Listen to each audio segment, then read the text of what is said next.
면역력이 왜 중요한지 말 안 해도 다들 아시죠? 저는 몇 년째 환신을 꾸준히 먹고 있는데 면역력만큼은 걱정 안 합니다. 요즘 같은 시대 튼튼한 면역력에 건강까지 쑥쑥. 지금부터라도 환신 꼭 챙겨 드세요. 드셔본 분들만 그 진가를 느낄 수 있다니까요. 이제 면역력은 환신에 맡기고 건강하고 즐거운 인생 누리자고요.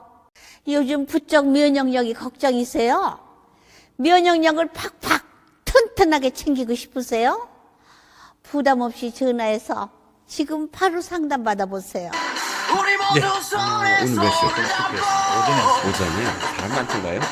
사람이 없었어요. 사람이 없죠. 근데 이 퇴근 시간에 맞춰서 조금 사람이 늘고는 있다라고는 합니다. 근데 워낙 서울의 교육감 선거는 좀 관심이 떨어졌죠? 네네. 뭐 사실 다른 지역에 만약에 교육감 선거가 치러지더라도 재보궐이 교육감 선거만 한다 그러면 사실 투표를 낮을 거예요.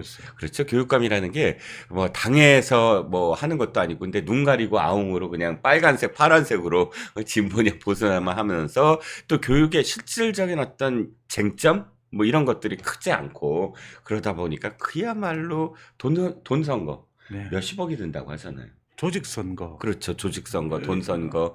근데 따지고 보면 보수나 진보나 할 것 없이 모두 다 교육감들이 전부 다 법 위반으로 뭐 보수의 공정택 교육감, 뭐 진보의 뭐 광노현 교육감, 뭐 조희연 교육감 모두 다 법을 위반한 그런 대표적인 사례들 아닙니까?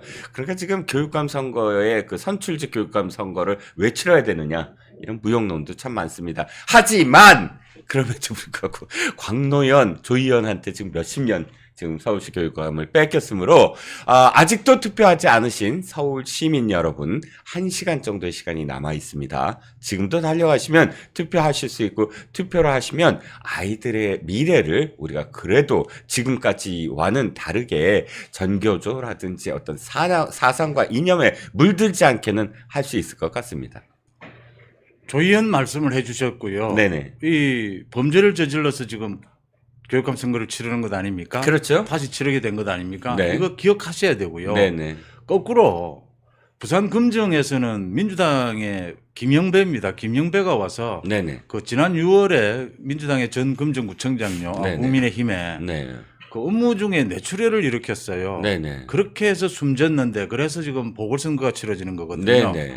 이걸 김영배가 이 국민의힘 때문에 억수로 돈을 많이 들여서 지금 혈세를 들여서 이 보궐선거를 치르게 된다라고 여러 번을 이야기했어요. 예. 그 말하는 현장에 그렇지 않다라고 알고 있는 많은 사람들이 있었어요. 네네. 아무도 제지하지 않았습니다. 네. 그러고 나서는 뭐 죄송하다 사과하고 징계한다라고 쇼를 합니다. 네네. 이게 지금 짜고 치는 것이에요. 그렇죠. 이런 참 패류는 용서해서는 안 된다라는 생각을 합니다. 네. 서울 교육감과 이 부산 금정구청장 선거의 이 뒤바뀐 현실요. 네네. 이건 가만히 돼야 된다라고 봅니다. 그렇습니다. 이번 선거에서 보수 쪽 후보들, 그러니까 5개 선거가 있습니다. 서울시 교육감, 강화군수, 영광군수, 곡성군수, 부산 금정구청장 예. 5개의 선거가 사실은요 보수 쪽이 있고 그다음에 진보 쪽이 있지 않습니까? 그런데 진보 쪽 후보들은 모두 다 선거법 위반이에요. 전부 그렇습니다. 예, 그래서 영광. 그건 전부 재선거입니다. 그렇죠. 영광, 곡성, 그다음에 서울시 교육감 모두 다 진보 후보들이 선거법 위반 등 법을 위반해서 벌어지는 선거이고요. 그렇다면 김영배 말처럼 하려면 진보 쪽에서 후보를 내지 말았어야 돼요. 그리고 금정구청장과 그다음에 광화군수는 병으로 사실은 돌아가신 겁니다. 사실 아까 금정구청장은 말씀을 해주셨고 일을 하다가 뇌출혈 때문에 쓰러지셨고 그 다음에 강화군수는 무소속이기는 하나 그러니까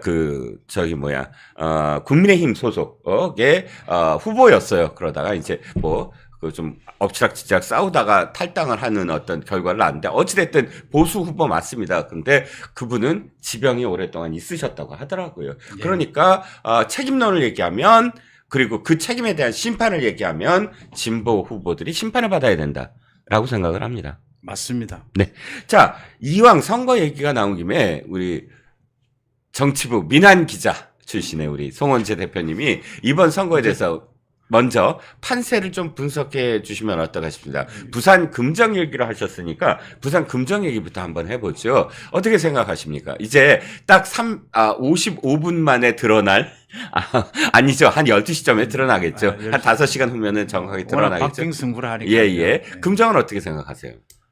금정에 계신 분들과 많이 통화도 했고요. 네. 이 선거 때 제가 내려가 보지는 못했습니다. 네. 고맙게도 실장님이 민환이라고 말씀해 주시는데 저도 기자 생활한 지 오래돼가지고 아, 이제 그럼요. 40년 정도 되시지 않았죠? 촉이 더 밝아지고요. 네. 밝아지지 않는 이런 부분은 분명히 있습니다. 네. 그런데요. 민주당과 국민의힘 양측에 다 전화를 해봤습니다. 네네. 다 박빙으로 자기들이 이긴다라고 합니다. 네. 이번은 뭐 아시다시피 당 내에서 지금 여론조사 결과가 끝나고 난 다음에 공표 기간이 끝나고 난 다음에 돌리지도 않았습니다. 네. 전부 지금 감으로 가는 겁니다. 네네. 마지막 여론조사 결과에서 박빙의 승부가 나왔습니다. 네. 민주당이 조금 앞서는 걸로요. 저는 현장을 가보진 않았지만 감은 잡습니다. 네. 저희들이 선거를 워낙 오래 취재를 해봤기 때문에요. 네네. 감은 있지만 네. 굳이 그것보다 더 중요한 건 제가 이 말씀부터 드리겠습니다. 네네. 아직 1시간 가까이 남아 있습니다. 네네. 투표가. 네. 부산 금정의 경우에 네. 지금까지 투표를 하지 않으신 분은 유권자는 네. 제가 보기엔 거의 대부분이 이 국민의힘 보수파 법치를 지지하시는 분입니다. 네. 그래서 모두 지금 투표장으로 나가시면 네. 집 근처에 뭐 요즘은 굉장히 가깝게 다 설치되어 네네. 있습니다. 네. 그 투표를 하실 수 있다라고 생각되고요. 네. 지금 43% 조금 넘어섰습니다. 6시 기준이었거든요. 네. 지금 한 44, 5%가 되지 않을까. 네. 지금 50%가 채 되지 않습니다. 네. 보궐선거, 재보궐선거고요. 이 지방선거의 경우에 지난 선거와 뭐 비교하는 거 투표율 의미가 네네. 별로 없습니다. 네. 그렇죠. 계속 이게 지금 바뀌고 있는 상황이어서요. 네네. 전체를 놓고 이렇게 봅니다. 국민의힘에서 투표율이 높아지면 국민의힘에 유리하다. 네. 투표율이 낮으면 국민의힘이 좀 불리할 것이다. 민주당이 유리할 것이다. 이렇게 보거든요. 네. 지금 투표율 지금이라도 얼마든지 끌어올릴 수가 있습니다. 그렇습니다. 50%까지는 가야 합니다. 네. 다행히 강화는 지금 55%를 넘었거든요. 와. 60%까지 근처까지 가지 않을까. 네. 지금 뭐 전남 지역은 70%까지 가고 있습니다. 와. 예. 아니, 재보궐은 원래 한 3분의 2? 평소 그냥 지선에서는 더군다나 총선 대선이 가장 투표율이 높고 사전 투표율 포함 본투표 포함 그다음이 총선 그다음이 지선인데 가장 낮은 게 저기잖아요. 재보궐이잖아요. 그렇습니다. 근데 그럼에도 불구하고 70%, 60%, 50%라는 건 본선거 그러니까 본 지방선거 투표율과 별 차이가 없고 사실 더 높다고도 할 수 있을 만큼 관심이 지금 뜨겁다는 생각이 들고요. 뭐 저희가 판세 분석보다 더 중요한 건 투표 동료겠죠. 맞습니다. 맞습니다. 투표 동료긴 하죠. 투표를 독려하는 것은 뭐 권리를 행사하는 것이고요. 그렇죠. 지금 부산 금정을 제가 자꾸 말씀을 드리는 이유는 네네. 이게 금정이 가장 핫해졌습니다. 네. 사실은 지금 강화 군수도 중요한데 강화 군수 선거는 상당한 차이를 보였거든요. 네네. 그다음 영광 이야기를 하는데 영광은 뭐 자기들끼리 지금 뭐 사실 이 진흙탕 싸움을 하고 네네. 있어요. 네네. 그래서 전국에 큰 의미가 없습니다. 네. 전체적으로 전국에 큰 의미를 가지지는 않지만 네. 지금 이재명과 조국 저 범죄 혐의자들이 네네. 금정에 가서 마치 이 금정 선거를 이기면 자기들이 지금 뭐 사법 리스크가 줄어드는 것처럼 네. 이렇게 이야기하면서 금정 선거가 핫해졌고 네네. 또 박빙의 승부로 가고 있는 겁니다. 네네. 그래서 지금 금정이 가장 중요한 것인데요. 네네. 금정에서 이재명과 조국이 결정적으로 두 가지의 실수를 저질렀습니다. 네. 지금 투표장으로 나가셔야 되는 이유가요. 네. 하나는 이미 말씀드린 폐륜을 저질렀습니다. 네. 이런 말을 실수로라도 해서는 안 되는데 네. 의도적으로 한 겁니다. 네. 그거 다 보고 있었고 수많은 사람들이 있었어요. 네. 그 김영배가 부산 금정 출신입니다. 그렇습니다. 모를 수가 없어요. 그렇죠. 그다음 또 한 가지는요. 네. 그 후보 단일화의 전부 쇼입니다. 네. 이재명 조국이 다 짜고 있었던 겁니다. 네. 이재명 조국이 부산에서 자기들이 내놓을 공약이 없는 겁니다. 네. 그냥 이 쇼를 벌이는 것입니다. 이게 또 사기를 치고 있다 저는 이렇게 봅니다. 네. 잘 보시면요. 이재명이 부탁해서 조국이 금정에 왔다라고 하면서 내 고향 부산 금정이 뭐 이번에는 뒤집어줘야 된다라는 이따위 말을 하는데요. 네. 영광에서 무슨 짓을 했습니까? 민주당 후보는 이제 전남에서 끝장내야 된다. 그렇게 싸우던 조국이 갑자기 부산에 와서 네.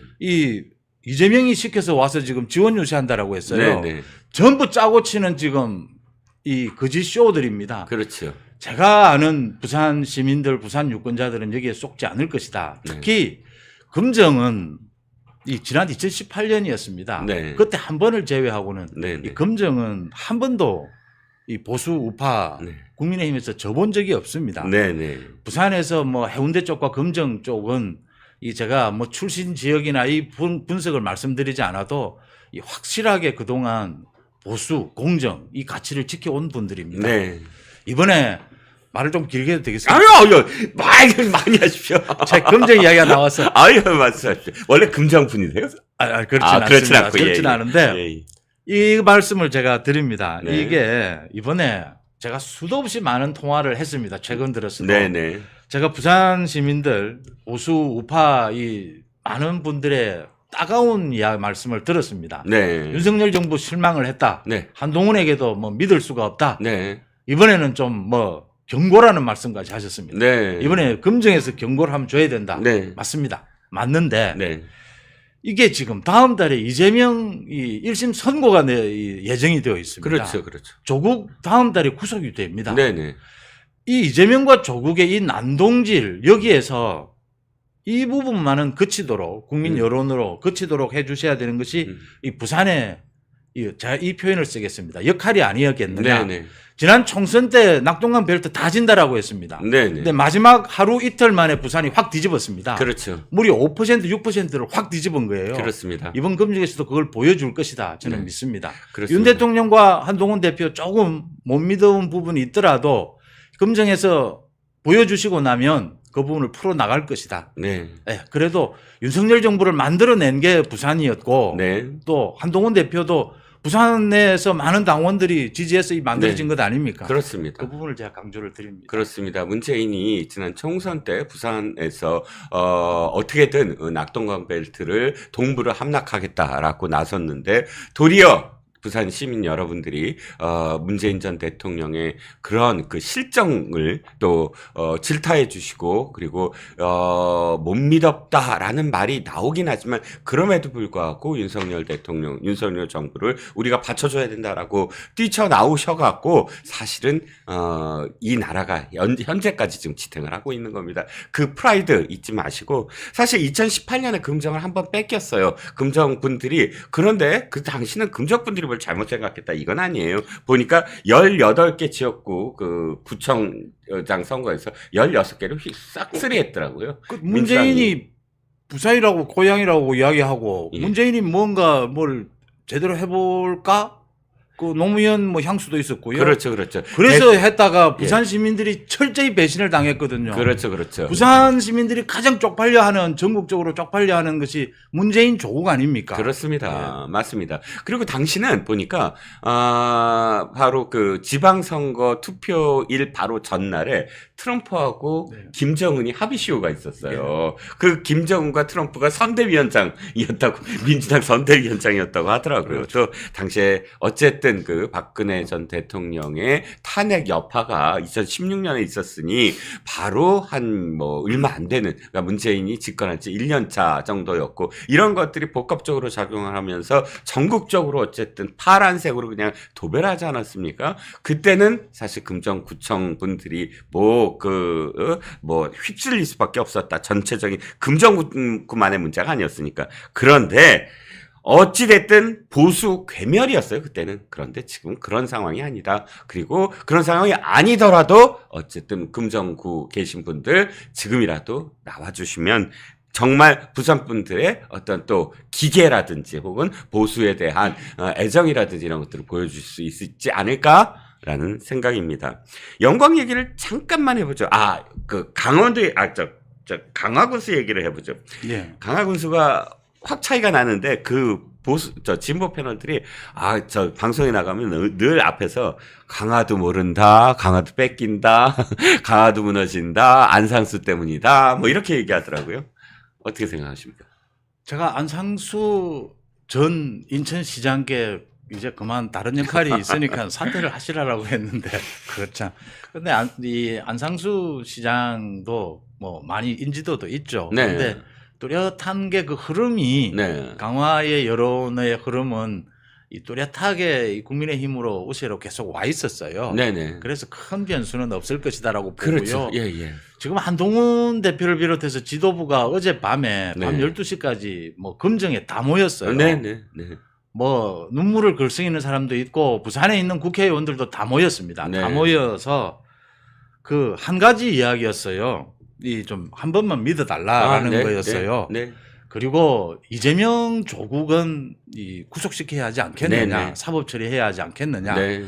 이재명 조국을 구속시키고 사법 처리를 하고 난 다음에 다시 이 윤석열 정부나 한동훈 대표를 꾸중을 내려도 네. 늦지 않다. 네, 그렇습니다. 그런데 이재명 조국이 있는 한 한국이 지금 국회가 제대로 돌아가는 것이 없다. 네네. 그 이야기를 하면서 뭐 일부는 울고 뭐 이렇게 했어요. 네네. 이 솔직히 지금 국민의힘도 발등에 불이 떨어졌습니다. 떨어졌죠. 아니, 뭐 맞습니다. 이럴 수가라고 된 거죠. 네네. 이 조용히 치르려고 했는데 네네. 금정이 흔들리게 되면요 어떤 네. 일이 벌어지느냐 하면 지금 가끔씩 나오는 이야기입니다. 네. 윤석열 정부를 만들어냈고 지탱하고 있는 소위 보수 우파의 전통적 지지층이 네. 무너지고 있다라는 이야기거든요. 그렇죠. 그 결정적인 걸 금정에서 볼 수가 있습니다. 그렇죠. 대구 경북까지 가지 않더라도요. 그렇습니다. 이 부분이 굉장히 중요하기 때문에 네. 뭐 1박 2일로 지금 뭐 한동훈 대표를 비롯해서 지도부가 뛰었습니다. 예. 그 효과가 나타나지 않겠느냐. 예. 마지막 보수 결집이라고 이야기하는 그게 되지 않겠느냐 예. 이렇게 보입니다. 예.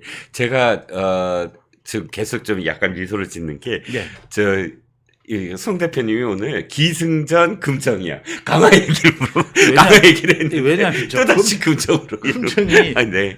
맞습니다. 워낙 지금 중요해졌고 아유, 그럼 맞습니다. 이게 맞습니다. 참 맞습니다. 그렇습니다. 자, 강화 말씀 제가 조금만 저도 예. 숟가락 하나 들면 지금 그래서 내가 진보 패널들한테 이런 예. 얘기를 해요. 지난번에 강화군수 선거가 어떻게 치러졌는지 아느냐. 그때 3파전이었다. 왜 그러냐면 지난번에 이제 국민의당 쪽 국민의힘 쪽 그 후보가 나왔어요. 제가 오늘 참 이름을 까먹어서 그러는데 나왔어요. 이번에 돌아가신 분이에요. 나왔는데 국민의힘에서 공천을 받으려고 하니까 당시에 경선에서 상대를 했던 국민의힘 소속 그 경선 상대자가 저기를 걸었어요. 자격 시비를 걸었어요. 그러다 보니까 서로 이제 뭐 좀 이렇게 충돌이 있었죠. 예. 근데 눈물에 어쨌든 탈당을 합니다. 예. 후보가. 그리고 그걸 문제 제기했던 사람이 그럼 공천 받아야 되잖아요. 근데 자격이 안 됐, 이 사람도 사실은 그런 수준이 안 됐던 거예요. 그러니까 자기가 보기에 경선 가면 떨어질 것 같으니까 이 사람도 탈당을 해요. 그러니까 사실 둘 다 빨간색 입고 나요.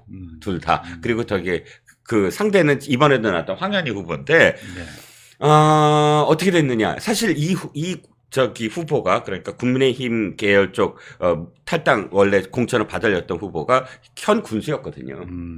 어떻게 됐느냐.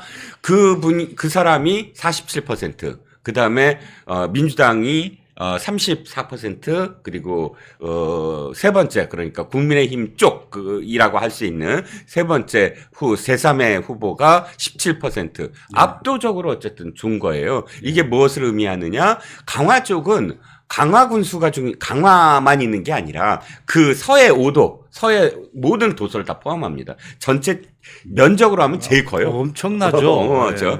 인구는 그렇게 많지 않지만 섬이기 때문에 이분들은 많은 분들이 황해도 출신들이 많아요. 예, 피난민들 바로 앞에 이제 황해도를 고향으로 하고 그 어떤 분보다도 안보 의식이 강하고. 그래서 사람이 중요한 게 아니라 안보를 튼튼히 하고 지킬 수 있는 정당이 누구냐, 어디냐. 이거를 지금 더 선택을 한다라는 것이다. 저 안상수 시장 저도 잘 알지만 시장까지 하고 지금 몇선 의원이 지금 저기 가서 뭐 하는 짓인지 모르겠습니다. 뭐 국방부는 윤석열 정부가 확실하고요. 네. 안상수 전 시장은 제가 이 말씀을 드렸어요. 지난 우리 국민의힘 대선 후보 경선에 나와서 얼마나 많은 웃음도 줬습니까? 그렇죠. 이재명 이놈 하면서 기억나십니까? 큰 망치를 들고 나와가지고. 그럼요. 그래서 기억나죠. 안상수 시장님은 또 다른 역할이 있지 않습니까? 그럼요. 그런 부분이 있다. 아직도 많은 40분이나 남아 있습니다. 그렇죠. 8시에 투표가 끝이 납니다. 그런데 가서 줄을 서 계시면 혹시 늦더라도 그때 줄 서 계신 분까지는 모두 투표를 할 수 있게 됩니다. 네. 그러니까 여유가 아직 많이 있습니다. 네.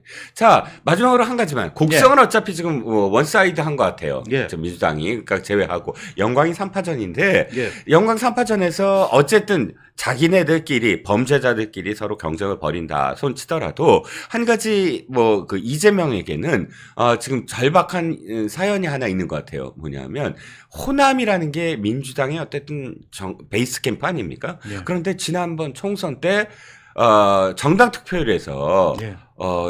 조국당한테 졌잖아요. 예. 그게 어쨌든 큰 상처입니다. 그런데 이번에 영광이 물론 곡성 가져가겠지만 영광이 만약 무너진다.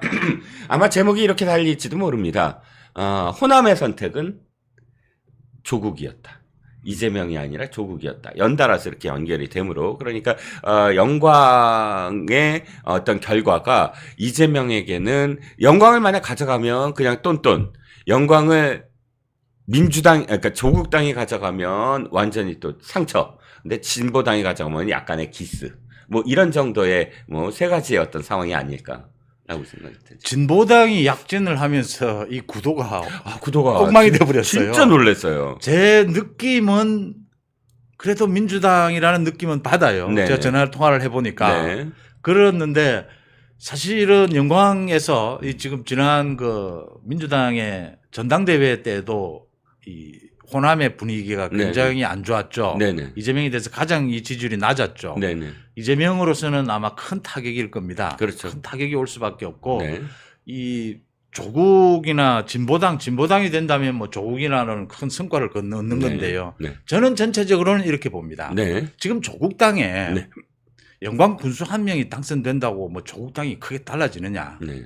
조국이 다음 달에 구속되고 나면 네네. 진보당 마찬가지거든요. 네네. 민주당의 이재명에게만 타격이 오는 네네. 겁니다. 네, 그렇습니다. 민주당 이재명은 지금 갈 길이 급해요. 그렇죠. 지금 소위 탄핵 빌드업을 해야 되는데 네네. 이 국민의 여론은 싸늘한 겁니다. 그렇죠. 거기에 더 싸늘해질 겁니다. 그렇죠. 이재명만 마음은 급해요. 예, 예. 그래서 이재명은 나는 탄핵이라는 말은 쓰지 않는다라고 하면서 매일 하는 이야기가 끌어내려야 된다는 소리예요. 그렇죠. 예, 예. 지금 이 난장판을 만들어야 되는 거죠. 그렇죠. 이재명은 지금 국회를 난장판으로 만들었지 않습니까? 그렇죠. 이제 나라 전체를 난장판으로 만들겠다는 겁니다. 네네. 자기 1심 선고를 앞두고요. 네네. 어떤 선고가 내려지더라도 버티자는 거거든요. 네. 이 부분에서 이재명만 큰 타격. 이 제목 오늘 잘 뽑으셨어요. 이재명의 눈물. 네. 또 저 이재명은 그런데 눈물도 진실된 게 없어서 참 그렇습니다. 그렇죠. 이재명은 사실 공감 능력이 제로죠. 공감 능력. 그러니까 김문기 보세요. 모른다고 하고 그런데 발인 날 춤을 추잖아요. 그러니까 눈물 이런 공감 능력이 없죠. 그렇게 생각합니다. 그 소시오패스 이런 이야기. 아니 이건 우리가 얘기하는 게 아니라 원희룡 원희룡 후보의 부인이 전문이에요. 정신과 의인데 예. 전문이에요. 예. 그 전문가의 우리가 의견을 존중합니다. 예. 멸콩 라이브는 전문가의 의견을 존중합니다. 예. 자, 마지막으로 서울시 교육감 얘기만 짧게 좀 해보죠. 지금 물론 2대1 구도라고 하긴 하는데 보니까 투표 용지는 4명이에요. 예. 그렇죠? 뒤늦게 이제 단일화했기 때문에 자 2대1 구도인데 어떻게 보십니까? 이거 완전 조직 선거입니다. 그렇죠. 조직 선거는 민주당이 강하거든요. 그렇지. 그런데 이번은 또 한번 해볼 만하다라고 하는 것이요. 네. 말씀드렸다시피 이 귀책 사유가 소위 진보 쪽에 있거든요. 네네. 그리고 지난 10년 네. 이 진보 교육감으로 인해서요. 교육이 서울 교육이 서울만이 아니고 전국이 그런데 그렇죠. 엉망진창이 되어 있는 상황이거든요. 그렇죠. 이걸 바로 잡아야 된다라는 학부모들의 의견이 강하다는 거죠. 그렇습니다. 이거는 조직 선거 플러스 학부모들일 것 같습니다. 지금 20% 조금 넘거든요. 그렇죠. 이런 상황에서 한가했습니다. 오늘도 저 투표를 했지만 네. 그래서 이런 상황에서 조직표인데 진짜 언제나 그랬습니다. 교육감 선거 이 박빙의 승부고 투표율도 낮았고요. 네네. 그런데 이제 어느 쪽의 조직이냐 학부모들의 바람이냐 이 이야기인데 그래도 이 보수 쪽에만 좀 쏠림이 있지 않겠느냐 네네. 이렇게 봅니다. 그렇습니다. 아시다시피 지금 수십 년간을 진보 교육감에 내주고 교육이 엉망진창이 됐고요. 전체로 봤을 때도 전체 지도 교육감이 거의 진보가 많습니다. 이제 그걸 하나씩 정상화 시켜야 될 그런 상황이 서울 시민들에게 사실은 지금 달려 있다라고 생각을 하고요. 아직 안 하신 분들 아직도 40분이 남아 있습니다. 집 근처에 아마 그 지역구 그러니까 투표소가 있을 테니까 꼭 식사하시고 나들이 삼아서 달려가시면 투표를 하실 수가 있습니다. 자, 두 번째 이슈로 한번 넘어가 보겠습니다. 자, 최근 들어서 문재인 정부가 당시에 문재인이 온갖 금수품들, 예를 들어서 유엔 제재, 북한에 절대 보내지 말아야 될 것들이라는 그런 이 품목들을 우회적으로 또는 직접적으로 보냈다는 그런 기사들 많이 보셨을 겁니다. 그런데 이번에는 아예 그 대북 제재 회피를 연구기관이 그러니까 그 정부 과기부 산하 기관이 아예 연구를 했다는 겁니다. 이게 어떻게 가능할지 참 기가 막힙니다. 더군다나 이 연구는 바로 2개월 전에 수백억 원의 우리나라 재산입니다. 그 개성공단의 연락 사무소를 폭파를 한 그 폭파쇼 2개월 후에 벌어진 일입니다. 이게 어떻게 가능한 일인지 너무너무 사실 충격이었습니다. 정부 기관 산하 연구기관이 공식적으로 그 연구의 어떤 그 글에 어떻게 써져 있냐면 어떻게 하면 대북 제재를 회피할까? 유엔 제재를 회피할까? 이런 문구가 써져 있다는 것 어떻게 보셨습니까? 오늘 중앙일보에서 심층 취재를 해서 보도를 했죠. 네. 이게 지금 문재인 정부의 소위 친북 정책 전체의 맥락이 하나씩 드러나는 부분입니다. 네. 그러니까 문재인으로서는 지금 이 유엔의 대북 제재를 피해서 북한과 이 협력을 해야 될 필요성이 자기는 느끼고 있었던 거죠. 네네. 그걸 지금 체계적으로 연구를 했다라고 하는 겁니다. 네. 그 상황에서요. 네. 그 연구한 결과가 나와 있는데 여기에 따라서 네. 지금 계속 이 전주지검의 문다혜에 대한 수사도 있고요. 네. 그 문재인의 USB 그 김정은과의 그 회담에서 준 USB 그 지금 재판도 진행이 되고 있지 않습니까? 네. 이 과정에서 모두 드러나고 있는 것들입니다. 네. 이 소위 대북 제재를 피한 이 북한 지원이거든요. 네. 최근에 북한이 이제 그 남북 이 도로도 폭파를 했지 않습니까? 네. 북한이 이런 뭐 개성공단 폭파 또 말씀드렸다시피 그 협력 그 기구 시설 폭파 네. 이런 것이 있는 상황에서 네. 문재인이 이런 것을 연구했다. 이 결실이 뭐냐면요. 엊그제 나왔습니다. 전주지검에서. 네. 2018년에 문재인이 북한 평양에 가서 공연을 벌입니다. 네네. 문재인이 연설도 해요. 네네. 그때 전세기로 이스타 항공을 사용을 했다. 네. 자, 이스타 항공을 왜 사용했을까? 왜 사용? 보험도 되지도 않고 뭐 굉장히 사실은 이 우리 국적기라고 하면 대한항공이지 않습니까? 네네. 대한항공이 이 대통령 1호기도 관리를 하거든요. 네.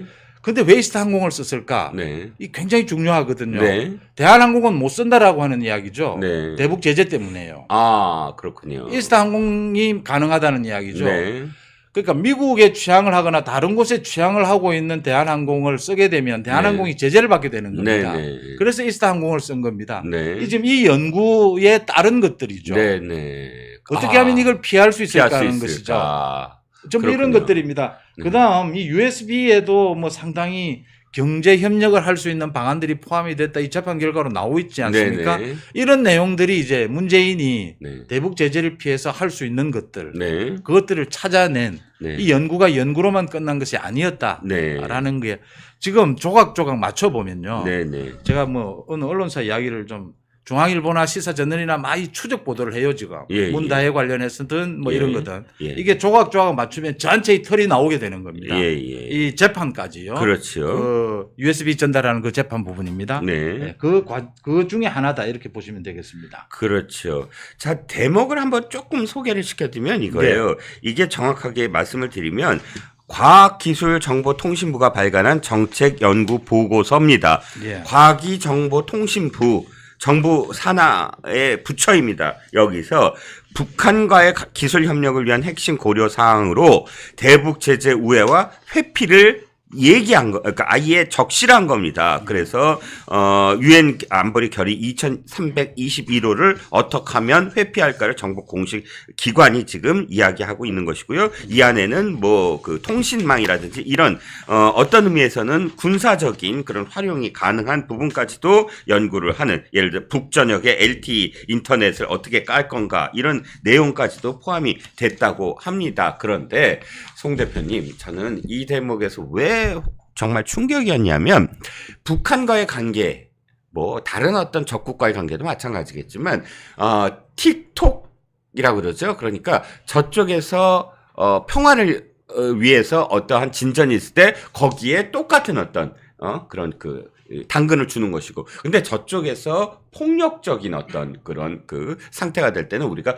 벌을 주는 것이고, 이게 하나의 관계에 있어서 정립이 돼야 되잖아요. 이게 게임의 룰이 돼야 되잖아요. 안 그러면 어떻게 되죠? 저쪽이 뺨 때리는데 우리는 고맙습니다 하면 뺨만 한 대가 아니라 두 대 때리고 세 대 때리고 더 많은 걸 얻어낼 거 아니에요. 근데 저쪽이 아이고 우리 좀 우리 평화롭게 삽시다라고 실질적인 조치를 해서 우리가 거기에 당근을 주면 그것이 좀 더 좋은 어떤 결과를 나올 수 있다. 이런 건데, 아니 세상에 어떤 그런 그 아무 일도 없는 상황에서 우회 운운해도 문제는 있지만, 그런데 아예 폭발을 시켰잖아요. 수백억 원을. 그리고 살문 소대가리가 이때 아마 나오는 걸로 기억을 합니다. 네. 그럼 자기 자신을 국가 원수를 모욕을 하고 우리나라 재산의 수백억 원의 재산을 날려버린 상황에서 어떻게 하면 우회적으로 도와줄까를 연구한다는 게 말이 됩니까? 화를 내고 정말 거기에 대해서 조치를 취하고 해야 되는 거 아닙니까? 그러니까 주고받고가 무너진 것이, 우리가 진보 좌파 정권이라고 해도 김대중 정권과 노무현 정권 때는 그 부분이 어느 정도 지켜졌어요. 네. 그게 인류 역사에서 증명하는 것이거든요. 네. 그게 무너져서는 네. 외교 관계가 성립되지 않는다라고 하는 것이거든요. 네. 그게 문재인 정권에 와서 무너집니다. 네. 그래서 지금 이 소위 좀 심하게 말씀드리면 간첩 이야기가 나오는 이야기가 그렇죠. 그래서 나오는 겁니다. 그렇죠. 이해가 안 된다는 것이거든요. 그렇죠. 국방 전문가들도 외교 전문가들도 문재인 정권이 저렇게 일방적으로, 이거 우리 몰빵이라고 그러죠. 그렇죠. 아예 뭐 뺨을 때리든 뭘 하든 계속해서 지원이고 계속해서 그때 많이 드러납니다. 네. 소위 부산 남항에서 북한으로 가는 물자가 잡히기도 했어요. 네. 배가. 맞아요. 그래서 이게 지금 뭐 이 사람들 지원, 네. 북한들 굶고 있는 북한들에 대한 식량 지원이다. 네네. 이렇게 막 포장하기도 하는데 네. 그 유엔은 다 알고 있거든요. 그렇죠. 그 계속 들통이 나고 있는데 네. 그 트럼프가 김정은과 그 협상을 하면서 네. 문재인을 끼우지 말라라고 하는 이유가 왜 그랬겠습니까?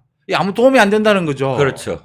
이 뭐 지금 문재인이 어느 편인지 분간이 안 된다는 상황이거든요. 그렇습니다. 트럼프만 지금 그렇게 이야기를 하는 상황이었습니다. 그렇죠. 이 문재인의 획일성을 제가 말씀드리고 있는 겁니다. 네. 그 정권 안에서도 그 이야기가 나왔어요. 그렇습니다. 제가 예를 하나 더 드리겠습니다. 네. 그 원전 폐쇄 있죠. 네네. 원전도 똑같은 겁니다. 네.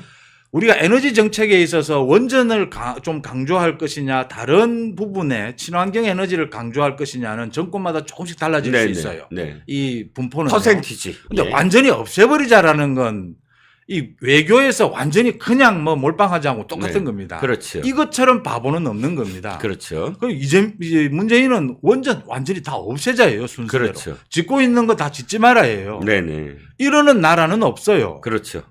그 부분이 문재인에게서 소위 이해되지 않는 부분이다. 네. 맞습니다.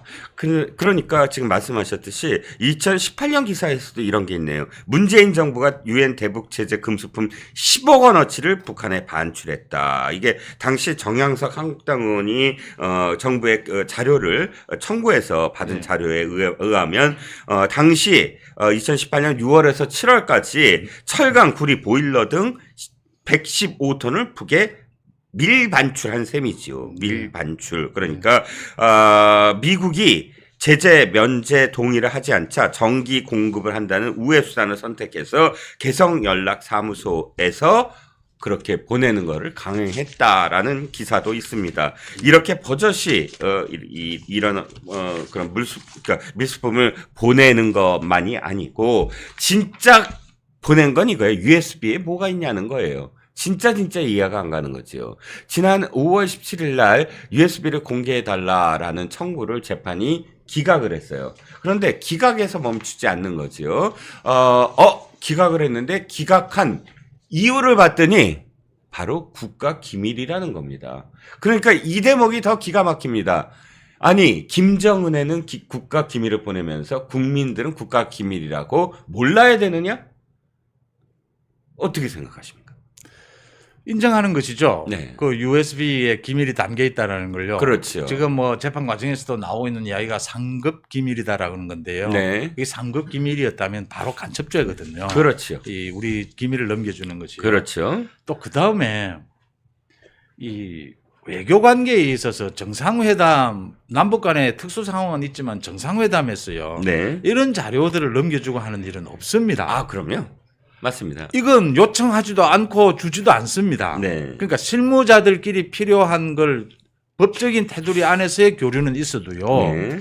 정상회담에서 이런 걸 주고받고 뭐 서로 요구를 하고 이런 일은 이례적인 겁니다. 그렇죠. 이게 문재인이었으니까 가능하다라는 이야기죠. 그렇죠. 이건 뭐 기밀이 넘어간 것입니다. 네. 이 부분에 대해서 지금 이 수사도 제대로 되어야 되고 이게 문재인 앞에 와서 수사들이 다 스톱된 부분입니다. 그렇죠. 소위 국정원 수사를 하다가 이 부분으로 수사가 가려고 하다가 스톱되고 된 부분이에요. 그렇죠. 국민들이 지금 이야기하고 있는 것이 이런 부분들은 속 시원하게 정리를 이제 하자라는 겁니다. 그렇습니다. 북한은 남북 정상회담을 할 때마다 어마어마한 대가를 요구해 왔습니다. 그게 드러났던 게 이명박 대통령 시절에 이명박 대통령이 출범하면서 굉장히 실용적인 그런 대북 관계를 하자. 그런데 당신들이 분명히 평화에 대한 어떤 의지를 보여야 된다. 이런 대북 정책의 프로세스를 발표하자. 이번에 누구죠? 흑금성이 아니라 왜 이재명과 관련돼서 이화영의 대북 송금 문제와 관련된 북한 간첩 있잖아요. 예. 그 북한 간첩이 또 활동에 나섭니다. 그러면서 임태희 당시에 이제 우리나라 이명박 정부의 임태희 등과 싱가포르에서 만납니다. 그때 북한의 간첩들과 북한의 접선 공작원들이 뭘 하냐면 이렇게 얘기합니다. 메뉴판 같은 거 딱 메뉴판 차림표. 정상회담 한 번 하면 얼마. 그다음에 어디로 우회해서 오면 얼마 하는 식으로 지금 다 그렇게 왔어. 뭐 김대중 대통령 얼마 주고 뭐 노무현 매뉴얼이 있어요. 메뉴판으로. 근데 지금은 시가야. 뭐 이런. 그러니까 얼마나 그 돈을 퍼줬으면 정상회담의 대가로 이 첫 번째 접촉을 하는데 그렇게 요구를 했을까라는 이야기가 나오지 않습니까? 그러니까 지금 USB가 얼마나 담겨 있느냐. 북한을 위한 그 대가가. 그러니까 뭐 별의별 얘기가 다 나오잖아요. 뭐 원전, 원전에 대한 어떤 정보라든지 뭐 이런 뭔가 것들이 다 나와서 아예 북한의 원자력 무기에 어떤 도움을 준 거 아니냐. 이런 얘기까지 나오죠. 원전을 지어주기로 했다라든지 뭐 대북 제재에서 좀 피할 수 있는 정보 관련 뭐 이런 이야기들입니다. 네. 이거 정말 정확한 거 지적해 주셨는데요. 김대중 정권 때부터 이제 북한의 퍼주기가 시작이 됩니다. 네. 회담 뒤에 뒷거래가 있습니다. 네. 박지원이 감옥에 갔다 왔죠. 네. 뭐 스스로 목숨을 끊는 대기업 회장도 있었습니다. 네. 이게 그때부터 정착이 돼요. 네. 노무현 정권 때 저도 평양에 이 취재를 간 적이 있습니다. 네. 지방자치단체장들이 가는 데는 얼마? 네. 이 대통령급이 가면 이건 금액이 큽니다. 네. 그다음 기자들이 그 당시에 돈을 지불하고 뭐 MBC를 비롯해서 돈을 자체적으로 지불하고 이 북한 측에 취재를 한 것도 많았어요. 네. 이 박영선을 비롯해서 그 그렇죠. 당시에요. 그게 이제 굉장히 상품처럼 나와 있었어요. 네. 저도 농협 교류 차원에서 지방자치단체장과 이 전세기로 갔었는데요. 네. 민화협에서 이걸 다 관장을 했습니다. 그렇군요. 네, 북한에요. 예. 우리 지금 국정원 형태이죠. 네. 거기에서 저 자신에 대해서도 모두 다 파악하고 있어요. 네. 요즘 뭐 인터넷도 있고 하니까. 그렇죠. 또 정확하게 뭘 요구하는지가 딱 요구사항이 옵니다. 네네. 지금 여러분, 우리 시청자분들이 보시는 이재명의 대북 송금 재판 있지 않습니까? 네네. 저게 그겁니다. 네. 북한이 요구를 했고요. 네. 이 돈을 안 주는 이명박 정부는 못합니다. 회담을. 네. 안 합니다. 네네. 이 돈 주느니 안 하겠다. 네네. 그렇게 된 거고요.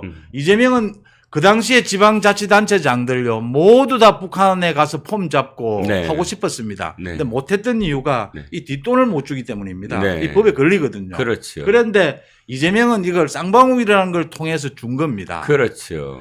문재인 때 지금 이재명은 빼고 서울시장하고 강원도지사만 데리고 가려고 했던 건 아닙니까? 그렇습니다. 그러니까 이재명이 자기가 빡쳤죠. 예, 이 짓을 하다가 이제 들통이 난 게 이 대북 송금입니다. 네. 지난 20년 동안 김대중 정권부터 시작했어요. 이 북한과 뒷거래한 거 있지 않습니까? 네네. 이것 없앤 것. 네. 이명박 정권 때 없앴고요. 네. 이 보수 정권 때 이걸 없앤 것만으로도 정말 큰 일을 한 겁니다. 네. 자, 아까 대표님 말씀하다 보니까 진짜 대표님 말씀으로서 영감이 하나 떠올랐어요. 네. 뭐냐면 네. 아까 그 우회 그러니까 정부 기관이 우회적으로 뭘 어떻게 할 거냐에 대한 연구를 했다고 하잖아요. 이게 왜 중요하냐면 바로 이재명 재판에 이게 쓰일 수가 있습니다. 어떻게 쓰인다고? 이재명이 아니 당시에 제재가 얼마나 심한데 생각이나 할 수 있느냐. 지자체장이 갈 수 있는 걸 생각이나 할 수 있느냐? 정부 기관이 나서서 우회적으로 어떻게 할 거냐를 고민했어요. 그런데 이재명 시장이 그걸 생각을 못했다고? 말도 안 되는 거고요. 당시에 제가 당시는 아니고 한 2023년인가 2년에 뭐 어떤 논문을 좀 공부를 해야 되는 상황에서 그 남북 관계에 대한 어떤 공부를 하는데 엄청나게 2018년, 2019년에 어떤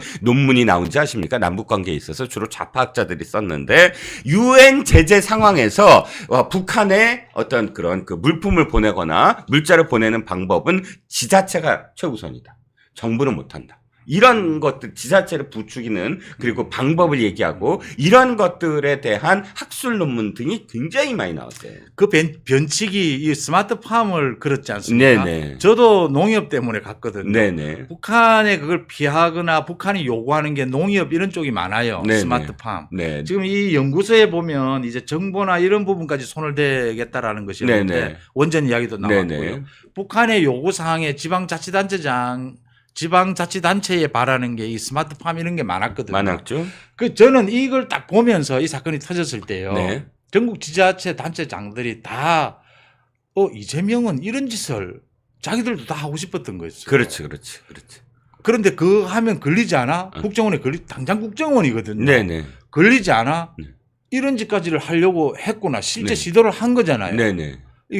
그게 드러나는 겁니다. 네네. 자치단체장들이 다 아는 내용이죠. 네네. 그 지금 이재명이 저지른 비리들 있지 않습니까? 네네. 성남 FC 건이 딱 터졌을 때요. 네네. 자치단체장들은 다 아는 겁니다. 네. 저렇게 하면 걸리는데. 네. 왜냐하면 자기들도 하고 싶은 거였어요. 그렇죠. 전국에 네. 자치단체가 운영하는 축구단이 적자 아닌 곳이 없습니다. 그렇습니다. 다 이거 적자거든요. 네. 이거 어떻게 합니까? 기업들로부터 협찬금을 받아야 되잖아요. 그렇죠. 요즘 기업들 그냥 협찬해 달라 안 줍니다. 안 주죠. 뭔가를 줘야 됩니다. 그렇습니다. 뭔가 주면 걸립니다. 그렇죠. 못 주죠. 못 주죠. 근데 이재명 준 거예요. 예. 뭐 그것도 이걸- 아주 교묘한 어떤 설계를 해서 이걸 과감하다고 해야 될지 예. 뭐라고 해야 범법자죠. 네네. 다 그런 형태입니다. 이재명의 대장동이나 백현동이나요. 예. 맞습니다. 그러니까 지금 오늘 보여드린 이 연구기관의 논문이나 이런 것들을 보면 문재인의 정말 최악의 그 안보의식이나 우리나라 얼마나 망가뜨렸냐를 알 수도 있지만 이재명의 대북 송금이 사실은 아주 적나라하게 당시에 어떻게 하면 대북 제재를 피하고 올라가서 뭔가를 퍼줄 수 있을까를 연구하고 또 뒷받침되는 어떤 많은 사실들이 있었다. 그러니까 이재명이 지금 변명하듯이 그 당시에 사회가 굉장히 엄격해서 그걸 꿈도 못 꿨다. 그런 쌍방울이 자기네들 위해서 그냥 돈 쓴 거다라는 게 말이 안 된다. 라는 증거가 오늘 보도가 됐다라고 말씀을 드릴 수가 있네요. 자, 세 번째 주제로 넘어가겠습니다. 세 번째 주제는 이분이 요즘 진짜 그 유튜버들한테 일용할 양식을 매일같이 던져주시네요. 바로 문다혜 얘기입니다. 문다혜가 이번에 보니까 이미 부동산이 하나 또 드러났다. 참 기자 직업이라는 게 이 사건 터지면 일용할 양식 잘해야 되는. 그렇죠. 맞습니다. 예. 사실 죄송합니다만 어떤 사건이 터지면 신나는 게 기자예요. 그렇잖아요. 오늘의 기사 쓸거리가 생겼다라고. 그리고 이 계기로 말씀을 드리면요. 네. 지금 언론에서나 많은 그 기자들이 뭔가 애매한 기사들 많이 있지 않습니까? 네네. 그 기사 쓸 게 없어 쓰는 겁니다. 그런 기사는 휘둘리지 마시고 아예 네. 안 보시는 게 좋습니다. 네, 맞습니다. 때거리가 없어갖고 네. 억지로 쓰는 기사들 가짜 많죠. 뉴스는 뭐 아예 말할 필요도 없고요. 그렇습니다. 자, 오늘 시사저널이 단독 기사로 와, 문다혜의 부동산을 샅샅이 지금 해부를 했더라고요. 그러니까 이 문다혜가 대출 없이 낸 전세금이 4억 8천만 원, 부동산 총 지출액이 11억 8천만 원인데 그 중에서 그야말로 알 수 없는 이 사람이 어떤 진짜 생활인으로서 꼬박꼬박 월급 받은 사람도 아니고 그렇다고 해서 주식이 있었거나 또는 부동산 유산이 있었거나 그렇지 않은데도 불구하고 눈먼 돈. 그 도대체 자금 출처를 알 수 없는 돈으로 어떻게 이렇게 부동산을 늘릴 수가 사고 팔고 하면서 더군다나 임대사업자가 될 수가 있느냐라는 걸 지금 시사저널이 단독을 했네요. 저는 이 문다혜 보면서요. 네네. 문다혜가 디자인 실력도 없고 뭐 그 양산에서 그 책방도 문다혜가 주도해서 하고 있지 않습니까? 네네. 주변에서 모두 말렸어요. 네. 근데 문다혜가 하자고 해서 한 겁니다. 네. 저런데 소질이 있어서 지금 이런 수입을 올렸느냐라고 생각했는데 문다혜는 부동산 관련 이 제가 보니까 수입이에요. 네네. 전문가예요. 네. 지금 오늘 그 잘 분석을 했던데요. 네. 문다혜가 지금까지 구입한 이 부동산이 새로운 것이 막 터져 나오고 있지 않습니까? 그렇죠. 저는 더 있을 거라고 보고요. 예. 지금으로 나온 것만으로도 이 얼추 11억인데 문다혜가 가지고 있는 돈은 8억 정도였다. 네네. 움직인 돈은요. 그렇죠. 물론 이 8억도 문다혜의 돈이 아닙니다. 그렇습니다. 여기에는 태국에 가서 네. 이 경호원을 통해서 철을 통해서 예. 경호원을 경호원, 통해서 경호처의 환치기를 경호원, 예. 하고 돈을 주고받고 김정숙과 현금 주고받고 네네. 이것들도 포함되어 있습니다. 그렇죠. 그 이외에 지금 3억 원이 더 빈다라고 하는 이야기거든요. 그렇죠. 지금 이 이야기를 지적을 해낸 걸 보면서 이 문다혜는 사실은 문재인이 게임 업체라든지 이상직과의 그 검은 커넥션을 통해서 생기는 이익을 네네. 문다혜에게 다 주어놓은 게 아니냐라는 네. 생각을 하게 됩니다. 그렇죠. 문재인이 또 돈을 모은 곳이 있습니다. 네. 그 양산 사저입니다. 네. 그게 20억 초반대의 가치가 있던 것을 지금 팔고 옮기면서 네. 이 30억대로 바뀌었거든요. 네. 그 돈이 어디서 났느냐라는 네. 거거든요. 네네. 그게 밝히지를 않아요. 네. 뭐 경호동이고 국가 지원이고 이게 막 섞여 있거든요. 그렇죠. 자, 1000평이 있으면 반이 거의 경호동이에요. 반 넘게. 그렇군요. 이건 국가가 지원하는 거거든요. 네네. 이걸 교묘하게 섞습니다. 네. 이 수법이 노무현 때부터 이 수법이 나온 거거든요. 그렇죠. 이 YS DJ는 이런 일을 하지 않았어요. 그렇죠. 이게 교묘한 방법인데요. 예. 자, 이게 나중에 경호동이 없어지고 나도 이건 남습니다. 그렇죠. 이 자녀들 보고 하는 예. 거거든요. 문다혜도 이 판이다라는 거고요. 네. 많은 언론에서 지금 이야기를 해서 유튜브에서도 이야기를 하셔서 제가 말하지 않겠지만요. 네. 이 태국에서 환치기 있지 않습니까? 네네. 환치기는요. 네. 조폭들이 하는 겁니다. 네. 이거는 전문 조직이 범죄 조직이 하는 겁니다. 그렇죠. 자, 태국에 돈 주고요. 네. 밭을 주고 네네. 이 서울에 와서 원으로 찾는 겁니다. 그렇습니다. 이 송금도 해서는 안 되는 돈이거든요. 그렇죠. 돈 세탁이거든요. 네네. 제가 이 금정구청장 또 선거 말씀드렸어요. 이제 13분 남았는데. 네네. 아직 시간 많습니다. 금정구청장 말씀드리면서 뭐라고 했냐면요. 네. 이재명 문재인 조국은 네. 조폭과 같다. 네네. 조폭이 지금 우리 동네에 와서 네. 동네를 협박을 하고 있다. 네. 저 조폭을 쫓아내는 것이 우선이지 않겠냐. 그렇죠. 그리고 동네 내에 뭐 개선해야 될 부분은 조폭은 쫓아내고 난 다음에 개선하자라고 하니까 그렇죠. 댓글에 많은 시청자분들이 야, 조폭은 좀 심하다. 근데 저는 왜 조폭이란 심하죠? 말이 심하지 않다고 생각합니다. 네. 환치기를 합니다. 환치기를. 네네. 이게 대통령 이 경호원 말이죠. 네. 이 경호원이 이 환치기 다 도와준 겁니다. 그렇습니다. 그다음 현금 들고 또 들어왔대요. 그렇죠. 직접 현금도요. 형구가 마트를 함께 뭐 들고 국내에 들어왔다고 하더라고요. 왜 그랬을까요? 왜 그랬을까요? 그 돈은 무슨 돈일까요? 경호원은 그 돈이 이동이 되면 아시듯이 1000불 이상이면 다 체크됩니다. 그렇죠. 경호원 체크 안 했을 거거든요. 그렇죠. 그래서 지금 이렇게 이 짓을 한 거면 이거 완전히 조폭 행태입니다. 그렇군요. 이것 이외에 저는요. 네. 지금 전주지검이 이 백운호도 압수수색했지 않습니까? 네네. 어제? 오늘 지금 통일부 압수수색을 하고 있어요. 네네. 그 전세기 때문에요. 네네. 저는 전주지검이 거듭 말씀드리지만 네네. 이 지금 이 상당히 웃으면서 보고 있을 거예요. 네네. 이 문재인과 문다혜가 움직이는 걸요. 그렇죠. 이것보다 훨씬 어마어마한 양의 네. 자료를 이미 분석을 다 끝내고 보고 있는 겁니다. 네네. 지금 이 백원우를 압수수색했다라고 하는 것은요. 네네. 이 당시에 청와대에서 그 6급 행정관이 다 한 것처럼 나오고 있는데 네. 6급 행정관이 절대 다 못합니다. 네. 그러니까 문 대통령이 6급 행정관 불려서 지시할 수는 없어요. 그렇군요. 자, 조국을 부르겠습니까? 임종석을 부르겠습니까? 조국 임종석은 이런 내용, 이런 작업을 하기에 소위 선수들이 아닙니다. 그렇습니다. 이 선수는 백원우입니다. 그렇죠. 핵심이에요. 네네. 자, 백원우가 안 걸리는 게 있었습니까? 없었습니다. 청와대에서 문재인 청와대에서 비리가 저질러지면 전부 그 중심에 백원우가 있었습니다. 네네. 송철호 건, 유재수 감찰 무마 건 그렇죠. 모두 백원우가 한 겁니다. 그렇죠. 우리들 병원 하나은행 대출까지. 전부 다 그렇습니다. 네네. 대출까지. 이까지 와 있습니다. 지금. 그렇습니다.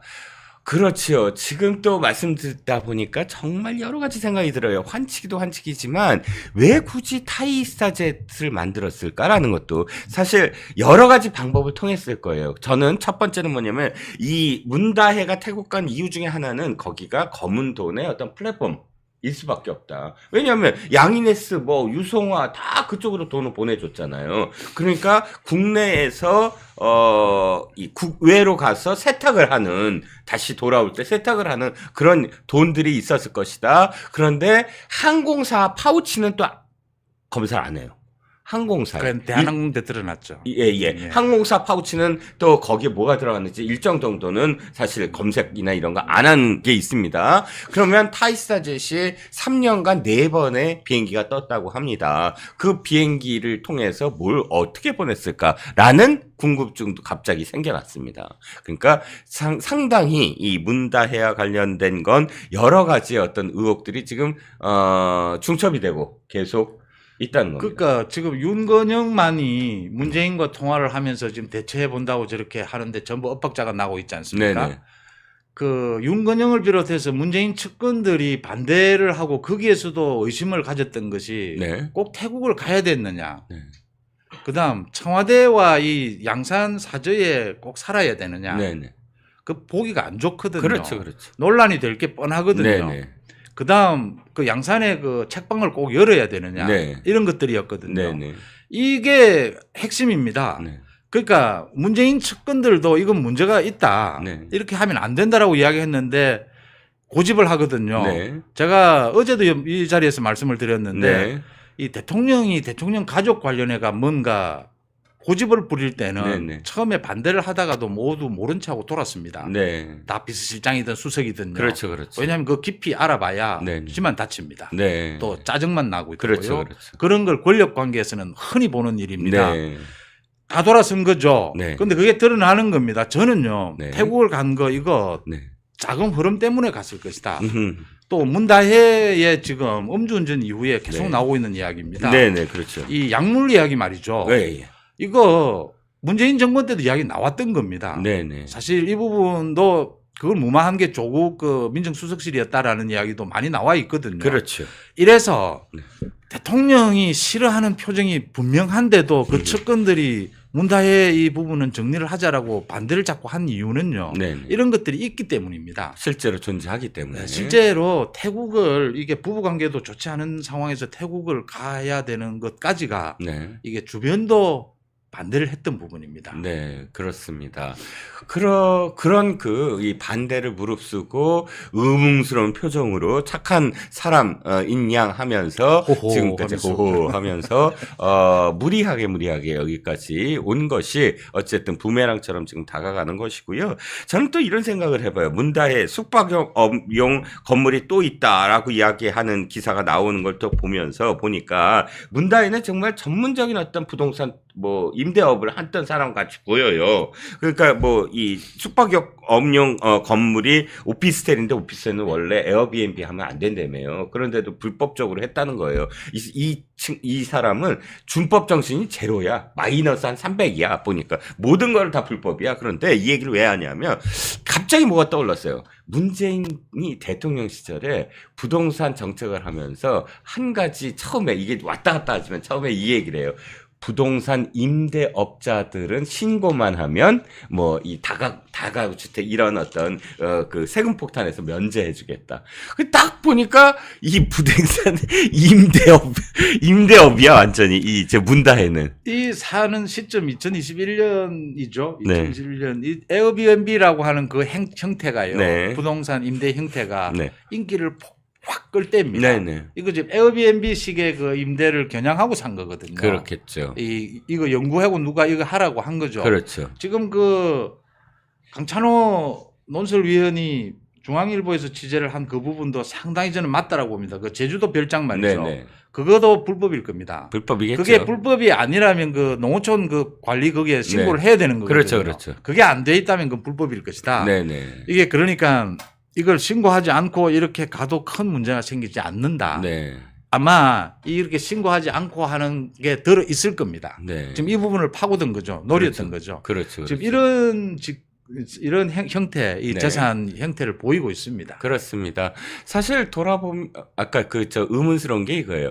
그 윤건영이가 제주도 그 별장을 세컨하우스도 아니고 그냥 임대업 때문에 한 거다라고 얘기했잖아요.